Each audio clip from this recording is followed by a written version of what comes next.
hanselminutes.com. It's Hansel Minutes, a weekly discussion with web developer and technologist Scott Hanselman. This is Lawrence Ryan, announcing show number 208, recorded live Thursday, March 18th, 2010. Support for Hansel Minutes is provided by Telerik RAD Controls, the most comprehensive suite of components for Windows Forms and ASP.NET web applications. Online at www.telerik.com. In this episode, Scott talks with eStrategy Development Manager Jade Bailey. Hi, this is Scott Hanselman, and this is another episode of Hansel Minutes, and I'm here in the beautiful Wynn, Las Vegas casino, and I'm sitting down, in fact, with Jade Bailey, who is in charge of social media for the resort. Is that true? Yes, that's correct. So this is interesting to me on a couple of levels. You have a social media strategy because you're not just a PR person. Your title is what? Is it Director of Social Media? It's eStrategy Development Manager. eStrategy Development Manager.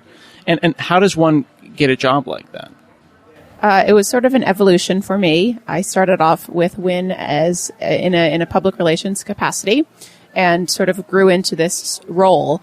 Originally, it was a lot more broad than social media. It was all online strategy development, so it included some of the analytics for our website and also our mobile strategy. And then social media was a component of it, which was a really, really good fit. And we saw that there was a need for more and more social media activity, and that's how I ended up spending most of my time. So this role sort of was a natural progression for me. Mm-hmm. When did Wynn as an organization start to realize that social media was going to be something? And did Wynn realize it, or was it a kind of a grassroots thing? We realized that there was a need for it for a long time. However, we're a big brand. We're a luxury brand, and the way that you have to communicate in social media was a departure for the way that we normally communicate with our guests. Mm-hmm. So because it was new, and the brand has a lot of equity, it was something that we proceeded with caution. So we spent a lot of time looking at what others were doing and monitoring and sort of eyeing the pool before jumping in.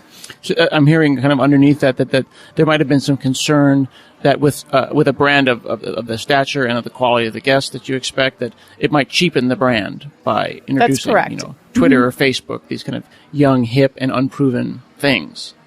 Exactly that, and also there was a fear of because of the immediacy of social media. For example, we have 3 nightclubs at Wynn and Encore, and people wait online at the nightclubs to get in until 2 a.m. And what would happen if an angry clubgoer sent a tweet at 1 o'clock in the morning and was like, "This place stinks. Like, I can't get in." How would we see that, and how would we fix it with the level of service that we are accustomed to and that we have promised to our guests? Mm-hmm. And do you run multiple Twitter accounts? And is Twitter your primary way of using social media? We currently run 2 Twitter accounts because we have 2 hotels. So one for Wynn and one for Encore, which is the sister hotel in the Wynn collection. Mm-hmm. We have Facebook fan pages for both Wynn and Encore. We have a YouTube channel for Wynn Resorts. And we are active participants in a lot of the user-generated content sites, such as Yelp and TripAdvisor, mm-hmm. which are very important for our business. Mm-hmm. Can you juxtapose how you would use a fan page on Facebook with how you use Twitter? Is the fan page? I mean, someone clicks, "I'm a fan." So what? Right? How are they engaging with? There's engaging with the brand. There's engaging with the customer service and the personalities behind the brand. What kind of communication goes out on a fan page versus what kind of communication goes out on Twitter? It's actually really interesting that you ask that, because I often think, how are Twitter and Facebook different? And I know that they distinctly are. But something really interesting happened to us on Facebook recently that hasn't yet to happen on Twitter. And I posted a picture of a shoe from one of our boutiques here, and we have a lot of very expensive things at Wynn. And so this was a very expensive shoe, and a couple of guests have written back, "Oh, it's so beautiful, it's so beautiful." Mm-hmm. And then one woman wrote, "Oh, this is a great shoe. I'm coming to Wynn this weekend. I'm going to call Troy, who I know works there." And then I looked away for a little while, and then I checked back a few hours later, and Troy, the employee, saw it. And he remembered this guest, and he was like, "Hi, I'll be there from this hour to this hour. This is a limited collection shoe. We only have 12 of them. Ladies, if you want a pair, call me and I'll ship them to you." And I was flabbergasted. I was like, this is the best example of an employee actively engaging in social media. Well, and was this just something? Was Troy empowered to do that as an employee? Is there like a blog smart policy, or is there? I mean, what is your policy for letting someone like that engage directly with a guest, bypassing all the usual? We have a social media policy, and very technically speaking, that was not in accordance with our policy. However, it was such a great example that, it's things like that I then use as data points for saying we need a more open social media policy. Mm-hmm. But you didn't, of course, go to Troy and get him in trouble for doing that. No, not at all. Not at all. It's one of my favorite stories of employee engagement. That is cool. And now that's something that he wouldn't have been able to do using Twitter, because I assume that you control the access to Twitter, and you probably use a Twitter management suite of some kind to manage that. And you tweet yourself. You're the person who tweets behind the... Yes. But Troy does not. So he was enabled. He was enabled to do that. He was paying attention. He saw it happen. He was empowered as a Facebook user to simply comment and say, "Hey, it's me." Mm-hmm. Is that the way that you would have expected a fan page to be used? Or do you post like videos and promotional things on the fan page? Is it more of like a portable press release place? It's definitely a viable avenue for us to communicate with media. We also upload videos that we've posted on our YouTube channel. It's really a place for us. To communicate with our guests and our fans about relevant things that are going on in Vegas, and things that are going on with the hotel. Mm-hmm. One of the things that I've always wondered about is how much the number of followers that someone has affects their customer service. And I've got into a number of arguments with some of my followers on Twitter who've said that I'm getting an unreasonable amount of quality service, let's say, because of my follower count. Recently, I tweeted to United Airlines, rather, that I left my Amazon Kindle on a plane, and within about 12 to 17 hours, that was back in my hands. Someone had made the right call and was empowered to make change and got me my Kindle back. And a lot of people were like, "Great, that's awesome, social media, United Airlines, you all rock." And everyone else like, "Well, yeah, you have 25,000 followers. That's totally artificial. I have 12 followers, and they would never do that to me." How do you make those kind of decisions, and do you even pay attention? I definitely do pay attention because, unfortunately, the number of followers is a widely used indicator of how influential you are on Twitter. But I don't let that influence my decision. Basically, we use Twitter and social media as an extension of our guest service. And if you are a guest, regardless of how many followers you have, if you have some sort of problem or some question and it's legitimate, we can usually tell and immediately we'll respond to you. Yeah, I think it's pretty clear for people that pay attention to Twitter and Mashable and Dig that, it only takes one tweet and that person could have one follower for something to turn into a problem. That's exactly right. And of course, one of the things that's always frustrating to me is that once something bad has been said, once someone has taken some, I call it giving bile a permalink, right? So you take some negativity and put it out there, that's going to always be out there. Do you ever say to a guest after they've said something negative and you've resolved their problem? Do you have them go back and tell their friends, or do you say, "Can you remove that negativity," or do you just keep it out there as part of the conversation? I go back and forth about that. Sometimes if it's really, really negative and we've fixed it and the guest is wowed and it's very clear that they're wowed, then I'll sort of ask them offline and say, "Hey, do you mind removing that?" But if it's sort of neutral, then we'll usually leave it, because I don't believe that they should have all positive content out there. I think that negative gives all of the content a little bit more of a realistic factor. Mm-hmm. Yeah, you definitely want to make the conversation authentic, but at the same time, you don't want to feel like you've got your thumb on the roulette wheel, right? You don't want to make it artificial, and that seems to be a balance. Because I think also that if you were, if the person took offense at that, they might, in fact, that could backlash. Mm-hmm. Right, and if the guest said, "Wow, I can't believe Wynn did that," and that could turn into a whole thing as well. Now, you guys, speaking of follower count, you have a lot of followers on Twitter. Where are you at the time of this recording? We're at about 335,000. We're the most followed hotel in the world on Twitter. And how does something like that happen? When you're a hotel, I assume someone at some point launched a browser and said, "Create new account." Was that done by you, and you said Wynn and Wynn Encore, or did you go and call the folks at Twitter and verify that account and make that happen? The initial Wynn Las Vegas account, I believe, was being held by a squatter. So Really? We were able to have it released to us. So you're able to go and say, we verified this. And is that verification process via, kind of phone calls and Skype? I mean, how do they tell that you're really who you are? You could build a whole thing. Were you involved in that? I wasn't involved in that. That was done before my time in social media. And I understand that Twitter gets involved with kind of large accounts, and sometimes people will get added to what's called the suggested user list. And what is that, and has that played a role in your success? Sure. So Wynn was added to the suggested users list in October. It was a tremendous surprise. It wasn't something that we asked for, nor was it something that we really wanted. But it happened, and we've reaped the benefits in terms of number of followers. We grew at a few thousand followers per day for quite some time. And you said you ran 2 accounts, though. You have one for Wynn and one for Wynn Encore. Does that one have a similar number of followers, or does that grow more organically? No, the Encore account grows organically. Mm-hmm. And how many does that have right now? A little over 4,000. Mm-hmm. So how, as someone who is honestly answering these tweets, as someone who opens up TweetDeck or co-tweet and says, all right, I've got 2 accounts that I'm going to manage. One has 4,000 clearly highly engaged followers because they chose to follow you, which 4,000 is a non-trivial number, as well as 300,000 who may be slightly less engaged because they were suggested. Do you find a difference in managing 2 different accounts of a similar type with dramatically different follower counts? The 2 accounts are interesting. They're fairly similar comments that come in. I don't prioritize which one I'll respond to more because of the variance in follower count. Mm-hmm. However, I do notice that because Encore has less followers and because it is not as high profile as the Wynn account, that's the one that I can experiment a little bit more with. That's the one I use to respond a little bit more to folks on. Hi, this is Scott Hanselman from another parallel universe. Got to tell you about some of our things our sponsors are doing. They make this free podcast possible. If you're developing a new line of business application, you've probably tried the latest version of Silverlight. Now you can get even better results by combining the functionality in Silverlight 4 Beta with some of the richness of the third-party controls from our friends at Telerik.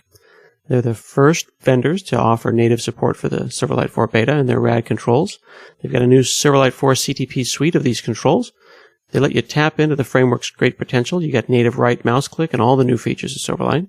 There's 38 controls that give you all these features. You can start building those compelling line of business applications right away. I encourage you to check those products out at Telerik.com/Silverlight. And, thank Telerik for supporting .NET Rocks, supporting Hansel Minutes on their Facebook fan page at Facebook.com/Telerik. Now back to the show. Do you find that having 300,000 people following you creates a lot of noise and just a lot of nonsense by some fraction of the followers who might be not engaged? Or if those people find that they're not interested in what you have to say, they simply unfollow? I'm trying to get a sense that if the difference between you have a very interesting opportunity from a social media experiment perspective of like 2 similar accounts, one on the what they call the SUL or the suggested user list and one not. Do you have 300,000 deeply engaged users? And does that now that are you still on the SUL at this point? Are you still on the suggested user list? Yes. So you're growing a lot on that particular account. Do you find that they may not even be familiar with the Wynn? They may not have followed you as an intense fan, but now that they have, they're more likely to come here. Right. Well, I feel both ways about that question. I feel that social media is a long-term strategy. So because you're not a fan of us and because you don't know of us now, that doesn't mean that, through reading our tweets because you follow us, gives us an opportunity to passively, be in the follower's mind. Mm-hmm. And do you have a way to attach that? Like, I assume that there's some older gentleman or lady, some boss type in a suit up in a, I always think of the Las Vegas television show and there's like, the boss, right? Do they want to know, Jade, how many people have come here because of you and the work that you're doing? Is that what it's about, attracting new people, or is it about just maintaining a level of satisfaction and quality? I would say first and foremost, the goal is to provide the same level of service that we're known for throughout the resort in person, to provide that level of service online. Mm-hmm.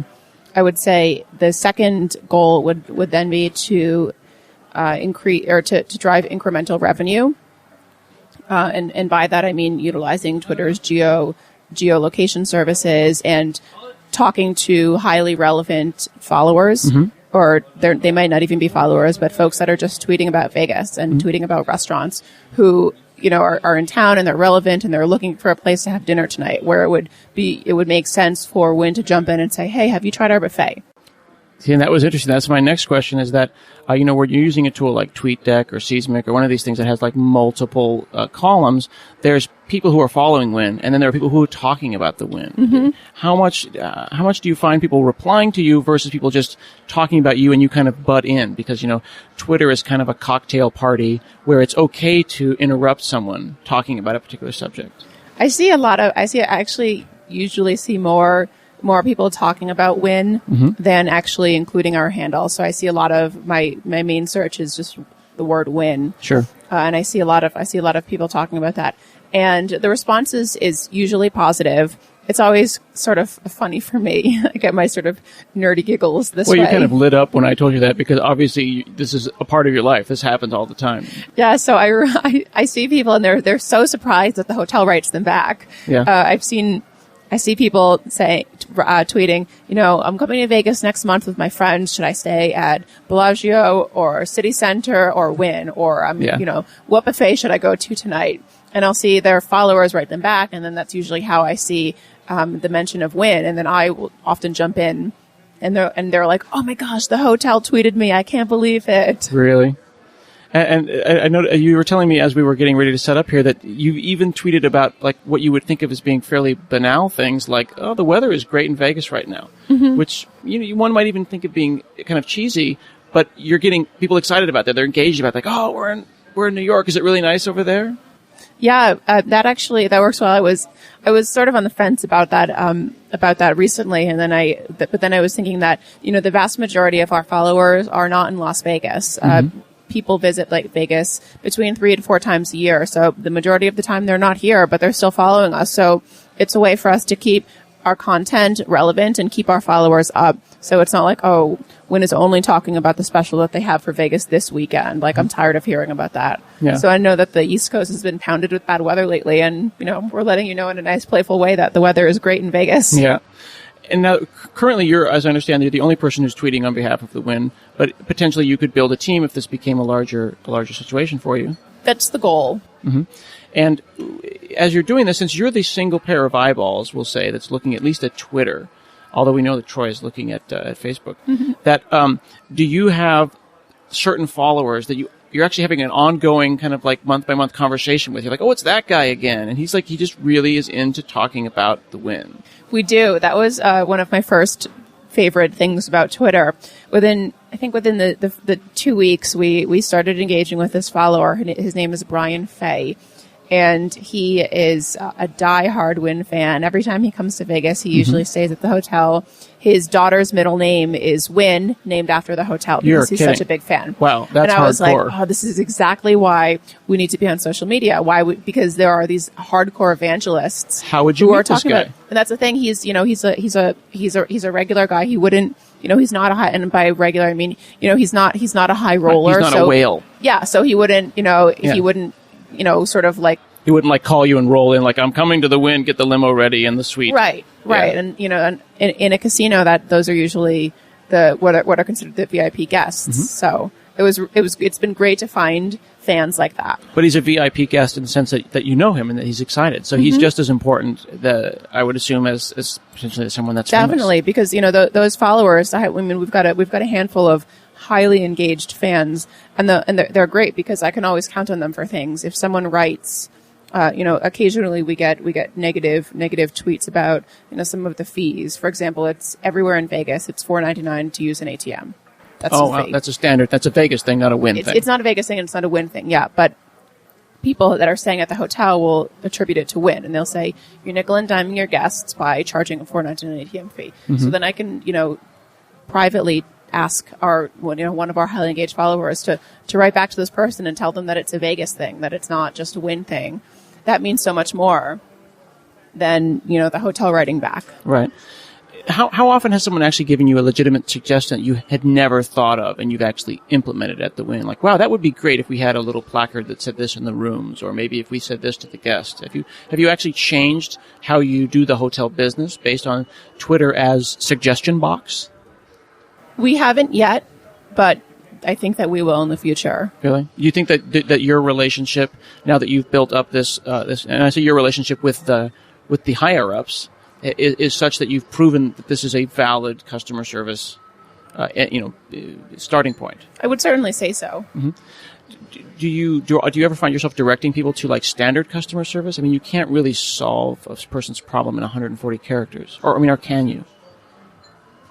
I can't usually solve the problem in one tweet that is 140 characters. It usually takes a while. Last night I was tweeting with a guest. He was a potential guest from Scotland who had he had a specific offer that he had received via email for us. Yeah. And the offer was for a room with one bed, a standard room. Okay. Because we don't have very many rooms with 2 beds. Okay. So he wanted to book 4 of these rooms, and they all needed to be this double room that was not included in its promo that he received. And I was telling him, unfortunately, the best way that he had to do this was to book this online and then call the hotel and switch the rooms. Right. It's a very specific requirement. Right? Yeah, it was very specific, but the entire exchange was happening at 1:00 in the morning, his time in Scotland, and well, but of course you were enabling that because you were online. It required 5 or 6 DMs to sort of get to that. So it's really hard to answer it in one post. Now that's interesting though. You said DMs. So you were actually, what is the ratio of direct messages that you'll send to people and try to solve their problem versus solving it in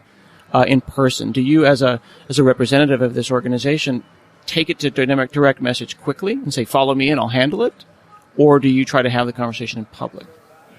I try to keep the conversation private if I can, for the sake of not clogging up our stream with a bunch of @replies to one person. Mm-hmm. If I know it's going to take, if it's something that I can't fix immediately, or if there's any sort of customer information. So if a guest tweets us and says, "I want to come to Vegas in 2 months, what special can you offer me?" And if it's something that if they're a casino player and I need their red card information, which is our frequent player card, I wouldn't want them to send that information publicly. I would want it privately. Mm-hmm. Or if it's someone that wants the reservation confirmed, I'll ask them to send me that information privately. Mm-hmm. Do you think that 5 years, 10 years down the road that this is going to be considered as acceptable as like a 1-800 number, or is it always going to be slightly different from? I think it will get to be more mainstream in time. Mm-hmm. One of the things that I've noticed more sophisticated Twitter accounts doing is when they do a reply, an @reply, they'll add a dot or they'll add an R in front of it so that it is a reply. It's more of a mention. So here's something that I'm sending to you directly, but really the larger group would like to hear that. Have you implemented that here? Not too often. I have once in a while, but not too often. Do you give much thought into that kind of stuff? The idea that there are people who are watching in the sense of they're following you. And of course, if you reply to someone, they're not going to see it unless they follow that person too. And with so many followers, it's probably very rare. Do you find yourself retweeting things and kind of? I do. I'm an active retweeter. I believe in that. We're all members of this community, and I really believe in retweeting. So I retweet guests who have taken great pictures of themselves around the resort, or any sort of really great feedback. I also retweet some of our partners. For example, Delta Vacations is one of our sales travel partners, and they participate in Travel Tuesday a lot, and they often tweet about Wynn and Encore, and then I'll usually retweet them when possible also. Is the Wynn internet address just wynn.com? It's winlasvegas.com. Winlasvegas.com. It would be interesting to get like a tiny URL, like a Wynn custom tiny URL, like wy.yn. I don't know, like if there is a .yn, and implement something like that. That would be cool. Yeah. Do you track things? Like, do you use like Bitly and keep track of stuff, and then use that in reports? Do you have to justify things to people and say, look, we tweeted this, and the link to a particular online property was visited X number of times? Do they pay that kind of attention to your metrics? That specific question about the click-throughs, no, but I certainly watch it on my own for my own growth purposes. It helps me see that perhaps the tone of the message or the way I'm phrasing it is not conducive to a lot of click-throughs. Mm-hmm. Do you give much thought to time zones? Sometimes I find myself, because I have a lot of followers on the other side of the world, I'll do a tweet at 8 in the morning and then the same tweet at 8 in the night just to get good coverage. No, I haven't.